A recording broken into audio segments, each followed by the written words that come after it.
সে ছিল বিএলএফ, সে বিএলএফ ছিল, আমার ভাই বিএলএফ ছিল, আমার চাচাতো ভাই বিএলএফ ছিল।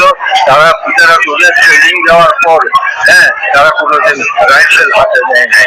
তারা স্বাধীন হয়েছে, তারা এই দেশ ইয়েতে দেখা যায় মোবাইলে এমন ভাবে বিবৃতি দিয়ে ছাড়াও ওয়ালসে নাম করে কিন্তু সেটাও নাকি এই যে কিন্তু সে নাকি কোম্পানি কমান্ডার ছিল, তার অধীনে 900 মুক্তিযুদ্ধে যুদ্ধ করছে, সে ব্যাংকারি ছিল, সে সাথে গেছে, রক্ত দিচ্ছে। এগুলি সম্পূর্ণ মিথ্যা। এই ধরনের মিথ্যাবাদীকে ভোট দেওয়া আমি মনে করি সেটা উচিত না। একজন মিথ্যাবাদী এইভাবে মিথ্যা কথা বলতে পারে। যদি একজন মুক্তিযোদ্ধা মুক্তিযোদ্ধার পক্ষে কথা বলবো, আমাকে কেউ ভালোবাসুক বা না বাসুক, সম্পূর্ণ মিথ্যা কথা বলবো। কারণ ইসলামে দর্শক, আপনারা জানেন যে খোদা পাগলা নামে একজন ব্যক্তি যিনি নিজেকে মুক্তিযোদ্ধা দাবি করে এবং মুক্তিযুদ্ধে তার অপরিসীম ভূমিকা রয়েছে এই কথা তিনি বলে বেড়ান।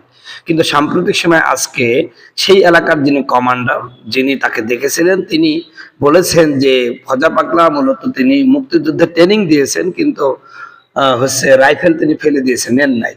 তার মানে তিনি মুক্তিযুদ্ধ করেন নাই। আসলে আমাদের বাংলা ভাষায় একটা কথা আছে, খালি কলস বাজে বেশি, খালি কলস বাজে বেশি।